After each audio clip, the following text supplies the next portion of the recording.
Նրան տապանում հյուրընկալել եմ ժողովրդավարության եւ անվտանգության հարցերի կենտրոնի ղեկավար Հանուն Հանրապետության կուսակցության քաղաքորդի անդամ Արնոտ Բլեյանին, պարոն Բլեյան, շնորհակալ եմ հրավերն ընդունելու համար։ Միշտ սիրով։ Ուժեղ Հայաստան կուսակցության 15 անդամ է բերման ենթարկվել, ըստ կուսակցության ներկայացուցիչի նրանց բերման են ենթարկել կաշառք տալու, բաժանելու կասկածանքով, ավելի նրանց մեղադրանքներ են առաջադրվել հենց այդ հոդվածով, այս կուսակցության ներկայացուցիչները սա գնահատում են որպես իշխանական բռնաճնշումներ վախերով պայմանավորված,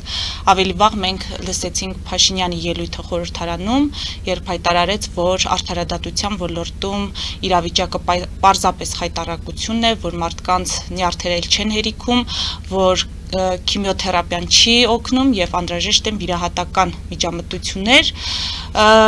նաեւ նախորդ շաբաթ սրան ավելացնեմ իշխանական падգամավորների նախաձեռնությամբ հրատապնիստով քննարկված եւ ընդունված ընտրական օրենսգրքի փոփոխությունը, ըստ որի դաշինքներին արգելվեց օգտագործել անձնանուններ, Ուժեղ Հայաստանը սա վերագրեց ուղիղ գործողություն իշխանությունների կողմից իրենց դեմ ուղված, պարոն Բլեյան, հարցս ծավալուն ստացվեց, այս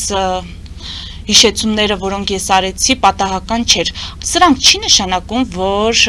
իշխանությունների ցուցադրած այդ ինքնավստահությունը ընդամենը քարոզչական բնույթի է, իրենք իսկապես ունեն լրջագույն մտահոգություններ եւ այն ինչը մենք տեսնում ենք, այն հայտարարությունները, գործողությունները, որոնք մենք տեսնում ենք, դրանք ոչ այնքան իրավական են, որքան քաղաքական բնույթի եւ ընդդիմադիրների այդ գնահատականը, որ բռնաճնշումներ են տեղի ունենում, օբյեկտիվ են։ Ես մենք կարող եմ ասել, որ միգուցե այդ ազգային ժողովում նոր փոփոխություն ընդունածը հենց ուղղված էր այո Ուժեղ Հայաստանին, բայց մնացած պարագաներում ես հարաբերս չեմ կիսում Ուժեղ Հայաստանի այն դիրքորոշումը, որ դրանք հետապնդումներ են, որովհետև ես էլ ունեմ տեղեկություն եւ քաղաքացիությունը բազմիցս հայտարարել է, որ Ուժեղ Հայաստանի անդամները աչուձախ կաշառք են բաժանում եւ դա սпасելի էր, այստեղ կա քննադատություն իշխանությանը, որովհետև իրենք գիտեին ում հետ գործ ունեն, մենք ունենք մի case, երբ 2017 թվականին եւ Գագիկ Ծառուկյանի դեմ Բարգավաճ Հայաստան կուսակցության դեմ կաշառատվության մեղադրանքով, գործեր բացվել, բոլորովին վերջերս Գագիկ Ծառուկյան արդարացվեց։ Եվ հիմա Նիկոլ Փաշինյանն իհարկե կբողոքի, կասի, որ հերիք է քաղաքացիների նյարդերը ուտեք, որովհետեւ դե կներեք իսկ ում եք մեղադրում, իսկ ով է մեղավոր։ Վեթինգ, անցումային դատարան, չկա, իրավաքաղաքական գնահատական չկա, դե հիմա այն է ինչ կա, ես կարծում եմ, որ իշխանությունը այս պահին նաև PR-վում է, երբ այս ընտրակաշառք բաժանողներին բռնում է, ցուցադրելու համար, որ տեսեք իրենք ինչ վատն են, իրենք կաշառք են բաժանում, այո իրենք վատն են, որովհետև իրենք կաշառք են բաժանում, բայց մեկ էլ տեսեք ինչ լավն ենք, որովհետև իրենց բռնում ենք։ Ոչ, դուք վատն եք այն առումով, որ թույլ եք տվել, որ այս մարդիկ մասնակցեն քաղաքական process-ների։ Որ նոյան տապանի դռները բացել են եւ ինչքան կենթանի կա, եկել ընկելա քաղաքական process-ների մեջ։ Եվ այն ապաքաղաքական հայտարարությունները, որոնք մենք լսում ենք մասնավորապես Ուժեղ Հայաստանի կողմից, մեկը կերակրող մայր է, մեկը չգիտեմ ինչ է, չի կարելի եւ այլն, սա ընդհանրապես անընդունելի է։ Սա իրենք այնքան են օգտագործել արհեստական բանականություն, իրենց սեփական բանականությունը փաստորեն մթագնել է։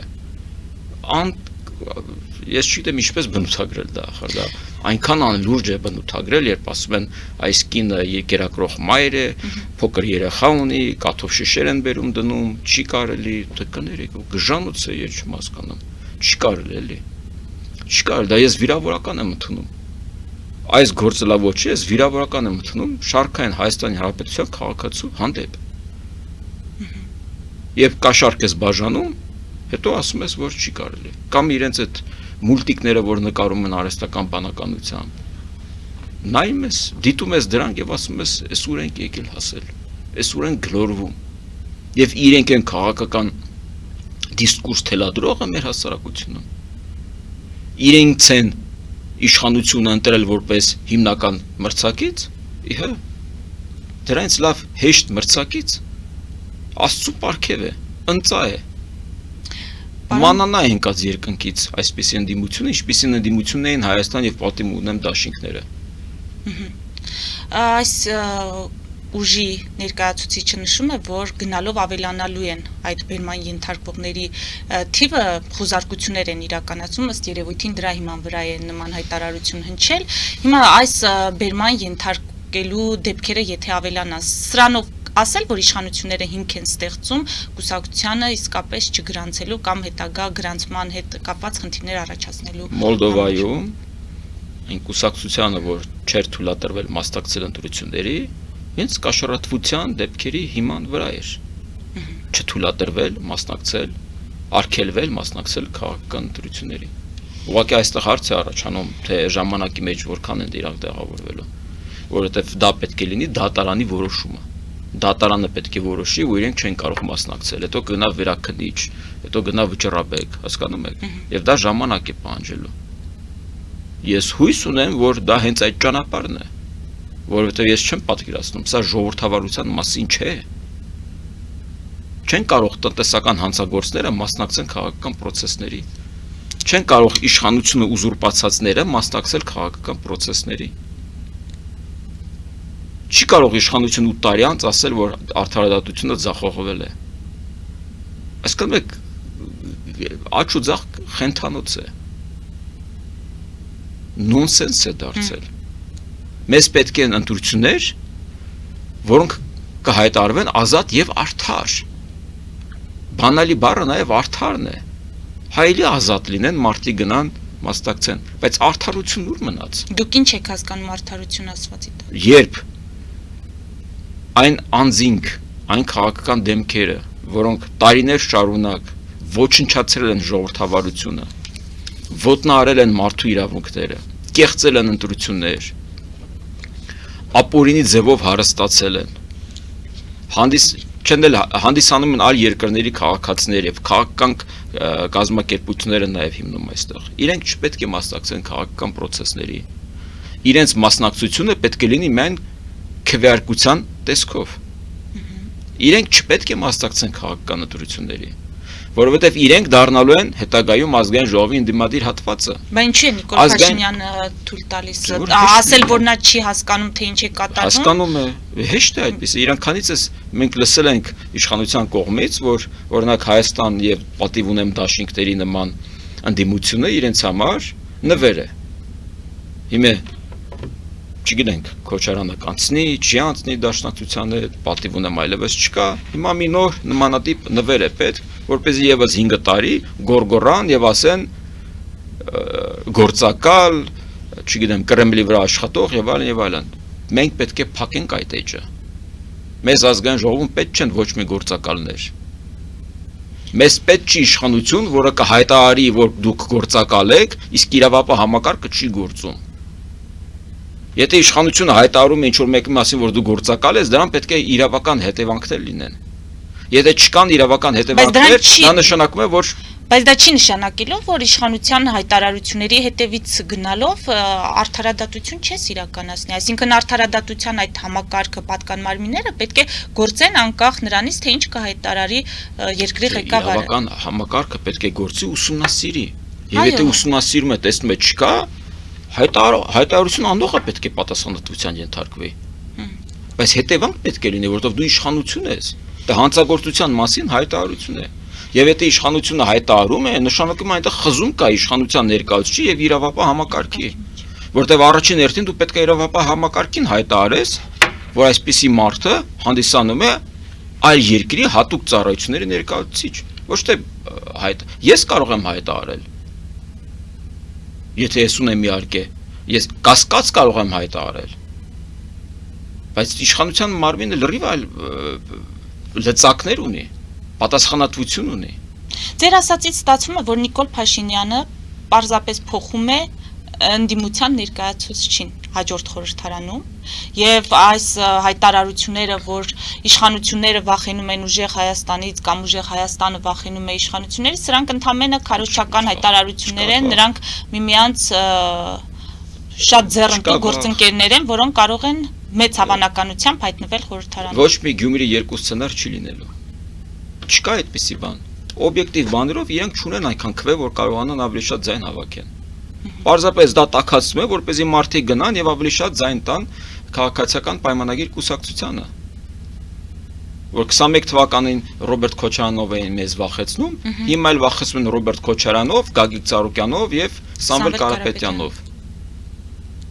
Եվ որքան վախեցնեն, այդքան այդ քաղաքացիները կգնան եւ կասեն, վայ չէ, ոնց որ թե Գյումրի 2 սցենար է լինում, ոնց որ թե Գյումրի 2 սցենար է լինում։ Բա որ հանկարծ նորմալ ընդդիմությանը ես ձայն տամ, ձայները փոշյանան, եկեք գնամ նորից գժանոց, չի կարելի։ Անթույլատրելի է։ Իշխանությունը նաև պատասխանատվություն պետք է ունենա, ընդդիմություն ձևավորելու գործում։ Նորմալ ընդդիմություն, Հայաստանի Հանրապետությանը հարատեվությանը միտված ընդդիմություն, որովհետև ընդդիմություն չի նշանակում բոբո, ընդդիմություն չի նշանակում պետության ընդդիմություն։ Ընդդիմություն նշանակում է, որ ռազմավարական, մարտավարական որոշ փոփոխություններ կարող են լինել, քննարկումներ լինեն, որ քաղաքացիներն ազգային ժողովի հետ նիստերը բացի եւ հաճույք ստանա։ Միտք լսի, ոչ թե գորգորոց, ոչ թե ինչ-որ մեղադրանքներ օդի մեջ շշերի շպրտոց, ոչ պետք է փակենք այդ էջը։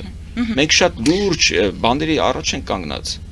Հիմա երբ ասում եք պետք է փակենք, ով պետք է փակի, ստացվում է իշխանությունը չի փակում, պատկան մարմիններն իրենց առաքելությունը ունեն ճակերտներում, ով պետք է փակի։ Ես հորդորում եմ հենց քաղաքացիները։ Ես հենց հիմա հորդորում եմ իշխանությանը, դե կներեք, ամեն անգամ մենք ասում ենք իշխանությունը, ասում է քաղաքացիները։ Դե քաղաքացիները մի հոգին չեն։ 3 միլիոն քաղաքացի տարբեր հայացքներ ունեն։ Քաղաքացիներ կան, որոնք ուզում են, որ այսպիսի հանցագործները գան իշխանության։ Գագիկ Ծառուկյանն ու Քոչարյանն ու Սերժ Սարգսյանն են ժողովուրդ։ Ես ուզում եմ հասկանալ, դուք իշխանությանը։ Ես հորդորում եմ հենց հիմա հրապարակավ հորդորում եմ, որպեսզի իրենք գնան խստագույնս մեթոդներով եւ չթույլատրեն այդ հակաժողովրդավարական ուժերի, որպեսզի մասնակցեն քաղաքական process-ների։ Ունեն բոլոր իրավական մեթոդ լծակները։ Ունեն եվրոպական դատարանի որոշումը կապված 2008 թվականի մարտի 8-ի, որը թույլ է տալիս մեզ իշխանությանը իրավապահամակարգի այդ տարիներին մաս կազմող քաղաքական դեմքերին չթույլատրել քաղաքական process-ների մասնակցությանը։ Վերջ։ Եվ արտավազդ մենք չենք ունենա Գագիկ Ծառուկյան, Ռոբերտ Քոչարյան, Դաշնակցություն, Օրինաց երկիր, Սերժ Սարգսյան, թեթևանում է։ Այսինքն եվրոպական դատարանը ձեզ արդեն տվել է այս խաժամուժը հանելու լծակ, որպեսզի իրենք էլ վաղը չմիսօրը չփորձեն գնան եվրոպական դատարանով փորձեն հետ բերեն կամ դատի տան Հայաստանի Հանրապետությանը։ Չէ, եթե այս իրավիճակը ձեռնտու է իշխանություններին, ձեր կոչը հորդորը ակնհայտ է, որտեղ չի հասնելու եւ չի լսվելու, պարոն Բլեյան, որտեղ եթե այս իրավիճակը ձեռնտու է իշխանություններին, իրենք իրենց դեմ հաստատ չեն գործի։ Ես ուզում եմ, բայց մեկ այլ տեսանկյունից անդրադառնալ կատարվողին։ Սա դիտարկենք Ռուսաստանի շահերի տեսանկյունից։ Ռուսաստանի համար ինչ սցենար է ձեռնտու, ինչպիսի խորհրդարան լինի Հայաստանում հունիսի 8-ից հետո։ Հունգարիայում Օրբանին ճանապարհեցին տուն, նրա հետ նաև ռուսներին ճանապարհեցին տուն։ Հիմա երբ մեր քաղաքական դաշտում գերակշիռ մասը ռուսամետ են եւ այդ բառը փաստորեն օգտագործեց Պուտինը դրանով հաստատելով, որ նրանք այո ռուսամետներ են, նրանք ունեն ազդեցություն եւ ռեսուրսներ, արդյոք հեշտ կլինի ռուսներին ճանապարհելը։ Այո, Հունգարիայից ճանապարհվեցին ռուսները եւ շնորհավորում եմ հունգարացիներին, տարօսը լինի Սլովակիային, որպեսզի Ֆիցոյին էլ այնտեղ ճանապարհային 27 թվականի սեպտեմբերին եւ Եվրոպական միությունը լինի էլ ավելի ամուր, էլ ավելի պինդ։ Հայաստանը մի քիչ այլ է։ Տեսեք, օրինակ շատ ժամանակ Հայաստան նաև Մոլդովայի հետ են, չէ՞, համատում։ Մոլդովայի նախագահը այդքան ջանք գործադրելուց հետո էլ Մոլդովայի խորհրդարանում անցած 4 ընդդիմադիր ուժերը, իհարկե այնտեղ կան այդպես պրոարևմտյան իբր թե քաղաքական դեմքեր, որոնք իրականում սպասարկվում են Ռուսաստանի Դաշնության կողմից։ Բայց իրենք հնարավորինս այն մաքուր, այսպես ասած, ռուսական պրոռուսական ուժերն են, որոնց դեմ չկա իրավական բան։ Եվ դա օքեյ է։ Բայց այնտեղ չկան Իգոր Դոդոններ, հասկանում եք։ Ոնց որ մեր մոտ Ռոբերտ Քոչարյաններ առայսօր կան։ Դե Հայաստանում էլ պետք է գնանք այդ ուղղությամբ։ Որովհետև Ռուսաստանն այստեղ ուզում է ունենալ ազգային ժողովում պրոռուսական ընդդիմադիր հատված։ Ես առայսօր փորձում եմ հասկանալ նախագահ Պուտինը հասկանում էր, թե որքան մեծ հարված է հասցնում Սամվել Կարապետյանին, թերապես Կարապետյաններին, եւ սկսում է իրենց անվանել ռուսամետ եւ հորդորում է վարչապետ Փաշինյանին, որպեսզի ըմբռնումով մոտենա իր երկ եւ երկքաղաքացիությանը։ Եվ առ այսօր հիմա Կարապետյանները, մասնավորապես Նարեկ Կարապետյանը, տարատեսակ զարտուղի ճանապարհներով փորձում է արդարացնել թե Պուտինին, թե իրենց։ Դուք ռուսամետ եք, մենք հակառուս չենք։ Դա շատ լավ բացատրություն է։ Սա իրենց նպատակը։ Բայց ախր մենք պետք է ասենք, ես ճիշտ հասկացա, Ռուսաստանի պայքարը լինելու է, որպեսզի խորհրդարանում իշխանությունը լինի Նիկոլ Փաշինյան եւ ընդդիմությունը էլի լինի Սամվել Կարապետյանի դեմքով, բայց ռուսամետ ուժ։ Իրենց ինչ համար է պետք օրինակ ընդդիմություն։ Նախ, որպեսզի ամեն անգամ քաղաքական ինչ-որ աղմուկ բարձրացնեն, դա մեկ։ Իշխանություններին։ Երկրորդը, ինչ X պահի, եթե մի այնպիսի ֆորս մաժորային իրավիճակ լինի Հայաստանում, այդ ընդդիմությունը կարողանա վերցնել իշխանություն։ Սա իրենց նպատակը։ Մեր գործող իշխանության նպատակը դա է։ Չէ, Ռուսաստանի նպատակների մասին եմ խոսում։ Դուք հարցեցիք Ռուսաստանի նպատակը որն է, ես ասում եմ Ռուսաստանի նպատակը այստեղ ընդդիմություն ձևավորելն է։ Այո, ընդդիմություն, որը որքան հնարավոր է ուժեղ, նույնիսկ միգուցե ավելի ուժեղ, քան Հայաստան եւ պատիվ ունեմ դաշինքներն էին։ Բայց ինչու ընդդիմություն եւ ոչ իշխանություն վերցնել։ Թե դրա հնարավորությունը ակնհայտորեն չկա։ Չունեն այդ բանը։ Չկան։ Որտեւ իշխանությունը ինչ ունի նաեւ դրական ձեռքբերումներ։ Բայց իր ամենամեծ բաց թողումը, որից նաեւ խոսում է վարչապետ Փաշինյանը, դա արդարության, արդարադատության բաց թողումն է։ Այդ քաղցը, որի հիման վրա տեղի ունեցավ 18 թվականի հեղափոխությունը, որը պատճառ էր հանդիսացել այդ հեղափոխությանը։ Եվ 8 տարի անց քաղաքացիներն ասում են, լավ, մենք արդեն հելանք փողոց, հեղափոխություն արեցինք, թավիշե, հետո եղավ COVID, հետո եղավ պատերազմ, հասկացանք, ըմբռնով մոտեցանք, փրկեցինք պետականությունը 21 թվականին, պողպատ հանձնեցինք, հիմա ինչ եք ուզում։ Լավ է 24-25 թվականներին կամ 25-26 թվականների սկիզբ կարելի էր գոնե այդ քաղաքական դեմքերի հարցը լուծել։ Պարոն Բլեյան, ինչ խնդրով էր Փաշինյանը գնացել Մոսկվա եւ ինչով վերադարձավ։ Ես կարծում եմ հիմնական նպատակը դա երկաթուղիների լուծելու հարցն էր։ Ես կարծում եմ նաև հաշվի առնելով, որ մայիսի 9-ին նա չի կարողանա գնալ, որովհետև լինելու ընտրապայքար, նաև չի ցանկանա գնալ նախընտրական այդ շրջանում գնալ կանգնել Պուտինի կողքին, դեռ հարց է իդեպ այնտեղ տոնախմբություն, տոնակատարություն կլինի թե չէ Մոսկվայում, հաշվի առնելով ուկրաինական դրոնային հարձակումները, բայց նաև ցույց տալու համար այն իր հետևորդներին, որտեղ այնպես չէ, որ բոլոր հետևորդները Նիկոլ Փաշինյանի այնպես հակառուսական են տրամադրված, նաև ցույց տալու համար, որ մենք խնդիր չունենք նաև Ռուսաստանի Դաշնության հետ, նաև փորձել մեղմել ինչ-ինչ քայլեր, որովհետև իրապես երկաթուղու կառավարչի փոփոխությունը շատ մեծ հարված է Ռուսաստանի Դաշնությանը։ Բայց Ռուսաստանը մենք ինչպես տեսնում ենք, չի պատրաստում այդ հարցում լինել կառուցողական։ Ակնկալելի էր, որ իրենք չեն լինելու կառուցողական, բայց դա չպետք է մեզ թևաթափանի եւ կներեք հանուն իրենց իմպերիալիստական շահերի մենք գնանք մեր շահերին դեմ։ Ոչ, մենք պետք է մեր կառավարչին փոխենք։ Եվ կարծում եմ կարողացել են գտնել են հնարավորինս լավագույնին չեզոքին, որը ընդունելի կլինի բոլորի համար, թե Ղազախստանը։ Բայց Ղազախստանին էլ է դեմ Ռուսաստանը, պարոն Բլեյան։ Դե բայել ինչ անենք, բայլուն բերենք։ Բելարուսներին բերենք։ Չեն կարող չէ բերել։ Չէ, այսինքն Ղազախստանը շատ դրական է դիտարկվում թե Միացյալ Նահանգների, թե Իրանի, թե Վրաստանի, թե Եվրոպական միության, այսինքն բոլորի կողմից դրական բայց այստեղ նաև հարց է առաջանում Ղազախստանի կառավարման փորձը ինչպիսին է արդյունավետության առումով։ Չէ, ունեն արդյունավետ են աշխատում, իրենք լավ մեծ փորձ ունեն, դա է պատճառը, մենք իհարկե նաև սկզբից նույն վարչապետը հայտարարել էր, որ արաբներ կարող են ուրեմն արաբական պետություններին կարող ենք դիմել, հաշվի առնելով թե ինչ է կատարվում ծոցի երկրներում, կարծում եմ այս պահին Ղազախստանը հնարավոր լուծումներից մեկն է, բայց եթե Ռուսաստանը դեմ է դրան, մենք արդեն կաշկանդված չենք հենց Ղազախստանին ընտրելով, մենք կարող ենք գնալ վրացական ճանապարհով, երբ իրենք բրիտանացիներին բերեցին։ Եվ այսօր մենք կարող ենք գնալ Վրաստան եւ տեսնել իրենց երկաթուղու վիճակը եւ վերադառնալ Հայաստան եւ համեմատել մեր երկաթուղու վիճակի հետ։ Ինչով վերադարձանք նրանով, որ փաստորեն Ռուսաստանը հայտարարեց, որ դեմ է, Ռուսաստանը նաեւ քար նետեց Կարապետյանների այգին հայտարարելով, որ իրենք ռուսամետ են եւ իրենք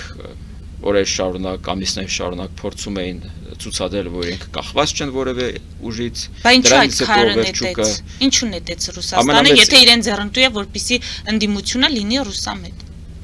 խորհրդարանում, որ չփոխվի, չգա արևմտամետ ընդդիմություն մեր խորհրդարան։ Դա դեռ հարց է, դեռ պետք է հասկանալ։ Ես դեռ չունեմ դրա պատասխանը։ Նամանավանդ երբ հաջորդ օրը Օվերչուկը հայտարարեց, որ եթե դուք ուզում եք փոխել ձեր կառավարչին երկաթուղու, ապա հայկական բիզնեսը Ռուսաստանում, այսինքն որը նույն ռուսական բիզնես է, ուղղակի իրենց ղեկավարները հայեր են ազգությամբ, բայց Ռուսաստանի քաղաքացիներ, խնդիրներ կունենան։ Այսինքն պատկերացնում եք Սամվել Կարապետյանը որքան ենթադրենք նա վարչապետ է, որքան նա խոցելի կլինի, երբ իր միլիարդներն այնտեղ են Ռուսաստանում։ Այսինքն այսօր Հայաստանի Հանրապետությունը, եթե ուզում է իր սեփականությունը հանդիսացող երկաթուղու կառավարչին փոխել,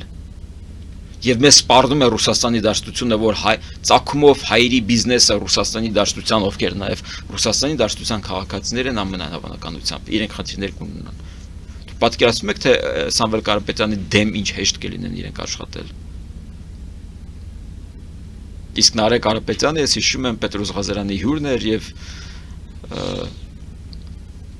ամենայն պատասխանատվությամբ հայտարարում էր, որ դա իրենց չի կաշկանդի։ Իհարկե կկաշկանդի։ Դա է նաև պատճառը, որ իրենք մտել են քաղաքականություն, որովհետև իրենք ստեպել են իրենց, որ մտնեն քաղաքականություն։ Իրենք մտել են քաղաքականություն, փորձելով պաշտպանելու իրենց ունեցվածքը Ռուսաստանում։ Գագիկ Ծառուկյանը ինչ առաքելություն ունի կամ դեր ունի այս խաղում։ Նույն առաքելությունը։ Գագիկ Ծառուկյանն այսօր կարծում եմ ավելի շատ հավանականություն ունի ազգային ժողով անցնել, քան Ռոբերտ Քոչարյանը։ Կարծում եմ նա նույնիսկ ավելի մեծ համբավ ունի, քան Ռոբերտ Քոչարյանը, այդ է պատճառը, որ իրեն ընտրեցին, ասացին դու հիմա պետք է գնաս։ Հասկանում եք, այնպես չէ, որ Գագիկ Ծառուկյանը նստում ու որոշում է մասնակցել ընտրությունների։ Այնպես չէ, որ Սամվել Կարապետյանը մեկ օր որոշեց մասնակցել ընտրությունների։ Մենք հիշում ենք այն ձայնագրությունը, որտեղ Ռոբերտ Քոչարյանը խնդրանքով դիմում է Պուտինին, որպեսզի դուրս հանի իրեն քաղաքական process-ներից, քանի որ նա վերադարձավ քաղաքականություն, պատասխանելով առաջ գնալով ուրեմն Պուտինի խնդրանքին։ Կա այդ, հիշում եք այդ ձայնագրությունը, որը չի հերքվել։ Սա է խնդիրը։ Իրենք լրիվ տիկնիկներ են եւ դիրիժորն էլ Կրեմլում նստած է, որովհետեւ իրենք հասկանում եք, ենթակա են իրեն, իրենք կախված են իրենից, իրենք ազատ չեն գործելու։ Ասեք, լավ երկրի մակարդակով ներկայացնեմ, օրինակ քանի անգամ Մարիա Զախարովան, եթե հիշում եք, մեզ սպառնում էր, եթե մենք գնանք Եվրամիության հետ սերտացման ճանապարհով, ապա մենք խնդիր կունենանք հացահատիկի հետ, որովհետև մեր հացահատիկի կարծեմ 95%-ը, եթե ոչ ավելին, ձեռք ենք բերում Ռուսաստանից։ Հենց մենք կարողացանք կառավարելի հարաբերություններ ձեռք բերել Ադրբեջանի հետ, հենց մենք կարողացանք արդեն ղազախական հացահատիկ ներմուծել նաև Հայաստան, մենք կորցրեցինք, այսինքն իրենք կորցրեցին այդ լծակը մեր հանդեպ։ Հիմա ո՞րն էր հաջորդ լծակներից մեկը։ Գազը։ Բացի գազը, վառելիքը, բենզինը, դիզվառելիքը, դիզելը։ Հիմա մենք կարծես թե այդ խնդիրները լուծեցինք։ Եվ հաջորդը ճիշտ եք ասում գազն է։ Բացի գազից, նաև լոգիստիկ խնդիրներ կան, Ռուսաստանի հետ հարաբերելու խնդիրներ կան, Լարսը կա։ Հիմա կարևորը որ Ադրբեջանով էլ շատ նորմալ սկսի գործել արդեն Հայաստանից դեպի Ռուսաստան, հա, Ռուսաստանից Հայաստան գործում է։ Հիմա կարևորը Հայաստանից Ադրբեջանով դեպի Ռուսաստան սկսի գործել։ Եվ թարապես կարևորը որ մենք չսևեռվենք միայն ռուսական շուկայի վրա։ Այսինքն հիմա մենք խոսում ենք տնտեսական դիվերսիֆիկացիայի մասին։ Եվ որքան մենք նվազեցնենք այդ լծակները, այդքան նա կորցնում է մեր վրա ազդելու հնարավորությունը։ Բայց Քոչարյանն ու Ծառուկյանն եւ մնացածները իրենք չունեն այդ հնարավորությունը, որովհետեւ իրենց գումարները այնտեղ են։ Գագիկ Ծառուկյանի տղան Բելարուսում է։ Լուկաշենկոյի պաշտպանության ներքո։ Ինչպես նա կարող է գնալ հակառուսական եւ հակաբելարուսական ինչ-որ գործողություններ անել։ Սա էլ պետք է մեր ընտրողները մտածեն։ Հիմա դուք արդարությունից խոսեցիք եւ երբ որ հարցրեցի ինչ է նշանակում արդարությունը, պարոն Բլեյան, դուք չասացիք օրինակ, որ արդար մրցակցային պայմաններ լինեն, հավասար պայմաններ լինեն բոլոր կուսակցությունների համար։ Իհարկե, արդար դա էլ է արդարություն։ Ասում եք ապօրինի ճանապարհով միլիարդներ եւ միլիոններ դիզած քաղաքական դեմքերը մասնակցում են ընտրությունների եւ իշխանությունը անընդհատ նրանց թիրախավորում է եւ բարձրացնում է նրանց ռեյտինգը։ Իդեպ Գյումրի երկու սցենարը նաեւ իշխանության պատճառով էր, որովհետեւ Գյումրիում էր, երբ Նիկոլ Փաշինյանը հայտարարեց, որ միայն իշխանությունն է, մնացածները բոլորը բոբո են։ Այդ թվում նաեւ Եվրադաշինքի ներկայացուցիչը։ Այժմ իրենք նույն բանն են սկսել անել։ Երագլուխ հրեշ, դուք ուրիշ հերոսյանուն չգիտեք։ Հերիք չի վախեցնեք այդ երագլուխ հրեշներով։ Ինչ եք թույլատրել երագլուխ հրեշները մասնակցեն ընտրությունների։ Ինչպես պատահեց, որ Գագիկ Ծառուկյանը 2017 թվականի ընտրակաշարքի քեյսով արդարացվեց 8 տարի անց։ Բարեփոխված համակարգով։ Ում եք մեղադրում։ Ուր են պատասխանատուները։ Այս պայմաններում ձեր քաղաքական ուժը, ձեր պես այլ քաղաքական ուժեր, ո՞րն է ձեր գլխավոր անելիքը, ինչ պետք է անեք, որպեսզի ճեղքեք այս քարոզչական գիտեք, շատ դժվար է։ Դաշտը, նարատիվները։ Շատ դժվար է։ Մեր քաղաքացիները միշտ խոսում են պետություն չկորցնելու վտանգի մասին։ Եվ իշխանությունը սպասարկում է, որպեսզի քաղաքացիները մտածեն, որ պետություն են կորցնում։ Բայց մենք հայտարարել ենք, Հայաստանին օդ ու ջրի պես ընդդիմափոխություն է պետք։ Ընդդիմություն, որին հաշվետու կլինի նաև իշխանությունը։ Իսկ այդ ընդդիմությունը ձեր ասած, ինչու միասնական ճակատով հանդես չեկավ, արդյոք առանձին ձեր հնարավորություններն ավելի փոքր չեն։ Մենք դեռ 21 թվականին հայտարարել էինք, երբ մասնակցում էինք ընտրությունների, որ մենք պատրաստ ենք։ Ցավոք այն ժամանակ որոշ քաղաքական դեմքեր շատ մեծ հույսեր ունեին, որ իրենք արդեն ունեն 4% չէ, 5% չէ, 10 ունեն, 15 ունեն, 20% ունեն։ Հետո եղավ սառը ցնցուղ։ Հիմա մենք 26 թվականի ընտրություններում ենք։ Մենք նորից հայտարարեցինք, քանիցս հայտարարել ենք, թե ձեր տաղավարում, թե ամենտեղ, որ մենք պատրաստ ենք, եկեք համագործակցենք, եկեք համախմբվենք։ Բայց կուսակցություններ կան հայտարարեցին, որ ենք ուզում են մենակ գնան ընտրությունների։ Քարգանքով ենք մոտենում իրենց ընտրությանը։ Թող քաղաքացիներն էլ տեսնեն ու որոշեն։ Մենք չենք հայտարարել, որ մենք ուզում ենք միայնակ մասնակցենք ընտրությունների։ Մենք ի սկզբանե հայտարարել ենք, մենք ուզում ենք լայն դաշինքով մասնակցել ընտրություններին, որում պարտադիր չի դա կուսակցությունների դաշինք լինի։ Դա կարելի է կուսակցության անվան տան, կուսակցական ցուցակով։ Կարևորը ընդդիմափոխությունն է, եւ կարևորը նաեւ ընդհանուր արժեքներ լինելն է։ Եվրաքվե, օգոստոսի 8, խաղաղություն, օրենքի գերակայություն, մի քանի սկզբունք կա, դրանց շուրջ բոլոր քաղաքական դեմքեր հետ մենք պատրաստ ենք եղել եւ կամք համագործակցելու։ Իսկ Եվրաքվեի մասով շատ կարևոր է, որպեսզի մարդիկ կարողանան իրենց այդ կուսակցական էգոիզմը եւ այդ քաղաքական ամբիցիաները կարողանան կառավարել։ Եվ դա հեշտ գործ չէ։ Որպեսզի իրենց կուսակցական դրոշները խոնարեն եւ բարձրացնեն Հայաստանի Հանրապետության դրոշը։ Այստեղ է կարևոր։ Գիտեք, գալիս սիրուն հայտարարություններով հարցազրույցներ են տալիս, բայց երբ գործը հասնում է, որ պետք է կոնկրետ քայլ անես ի նպաստ Հայաստանի Հանրապետությանը, հիշում ես ինչ որ քաղաքական ամբիցիաների, միջանձնային ինչ որ հարցեր ես բարձրացնում, փոքրոգիություն ես ցույց տալիս։ Դա անթույլատրելի է։ Եվ արդյունքում մենք ունենում ենք այսպիսի գազանանոց։ նոյանտապանի դռները բաց են թողել մի կողմից, մյուս կողմից էլ 6-րդ պալատի դռներն են բաց թողել, անգել են քաղաքական process-ների են մասնակցում։ Եվ այդ նոյանտապանը մեր նոյանտապանի հետ կապ չունի, Չէ, իհարկե չէ, ամենայն հարգանքով։ Պարոն Բլեյան, ամփոփելով մեր հարցազրույցը, դուք տեսաք Զախարովայի ծիծաղը, երբ հարց հնչեց, որ Ալեն Սիմոնյանը ասում է, եթե իրենք գնան գործողությունների, պատժամիջոցների տեսքով Հայաստանի դեմ, մենք էլ դուրս կգանք ԵԱՏՄ-ից եւ ՀԱՊԿ-ից։ Ինչու է ծիծաղում Զախարովան։ Նրանց անիրատեսական է թվում, որ մենք կարող է գալ այդ օրը եւ դուրս գանք իսկապես այդ կարծիքից։ Որովհետեւ իրականում գալու է այդ օրը, մենք դուրս են գալու ԵԱՏՄ-ից եւ ես չեմ հասկանում, թե ինչու է այդպեսի մեծ աժիոտաժ, թե ըստ տպավորությունն է, որ եթե մենք դուրս եկանք ԵԱՏՄ-ից, Արմագեդոն է սկսվելու։ Չեմ հասկանում։ Տպավորություն կա, որ ՄԱԿ-ից ենք դուրս գալու եւ մենք այլևս չճանաչված երկիր ենք դառնալու։ ԵԱՏՄ-ը մի քանի երկիր է, էլի, ուրիշ երկրները, որ ԵԱՏՄ անդամ չեն, Վրաստանը ԵԱՏՄ անդամ չի, Ադրբեջանը ԵԱՏՄ անդամ չի, Թուրքմենստանը ԵԱՏՄ անդամ չի, մնացած երկրները ԵԱՏՄ անդամ չեն, Տաջիկստանը, Ուզբեկստանը ապրում են, չէ՞։ Մոլդովան ԱՊՀ-ից դուրս եկավ։ Այսինքն ինչ մասն է խոսքը գնում, ով ասաց, որ պետք է, չգիտեմ, տնտեսությունը փլուզվի եւ որտեղ մենք շատ մեծ կախվածություն ունենք։ Բայց ինչ կա դրա մեջ։ Հա կախված ենք, էլի կախված կմնանք, որ ԵԱՏՄ-ից դուրս են գալու, ինչ ա լինում։ Մաքսային ընդամենը հարաբերությունն է, տնտեսական միությունն է, մաքսային միությունն է։ Մի պարագայում մի փոքր ավելի մաքս ես վճարում։ Ներմուծվող ապրանք դա ուրիշ գին դառնում։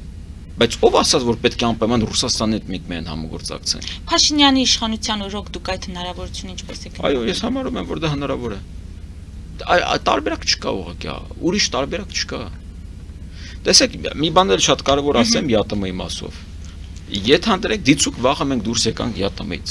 դա ինչ է նշանակում։ Դա նշանակում է, օրինակ Հայաստանը կարող է նույն Ռուսաստանի հետ երկկողմ ձևաչափով առևտուր անել։ Ղազախստանի հետ երկկողմ ձևաչափով առևտուր անել։ Եվ եթե Հայաստանը ուզենա Իրանի նման, կարող է ԵԱՏՄ-ի հետ երկկողմ ինչ-որ ազատ առևտրի բան ստորագրի։ Բայց մեր համար կարևոր է այդ անկախությունը տնտեսական, Վրաստանի պես։ Վրաստանը հիմա Եվրոպական միության հետ ազատ առևտրի պայմանագիր ունի։ Միևնույն ժամանակ նույն պայմանագրից կնքել է Չինաստանի հետ։ Միևնույն ժամանակ Ղրղստանի հետ իրենց առևտրաշրջանառությունն ավելի մեծ է, քան Հայաստանի եւ Ղրղստանի։ Եվ Վրաստանը չի փլուզվել։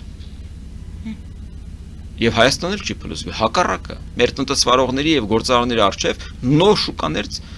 ի հայտ կգան։ Շնորհակալ եմ։ Սիրով։ Մեզ դիտողներին հիշեցնեմ, որ զրուցում էի Ժողովրդավարության եւ անվտանգության հարցերի կենտրոնի ղեկավար, Հանուն Հանրապետության կուսակցության քաղխորհրդի անդամ Արնոլ Բլեյանի հետ։ Մեր ուղիղ եթերները կարող եք դիտել Patreon-ում, նաեւ այդ հարթակում աջակցել էկրանի երևացող QR կոդով։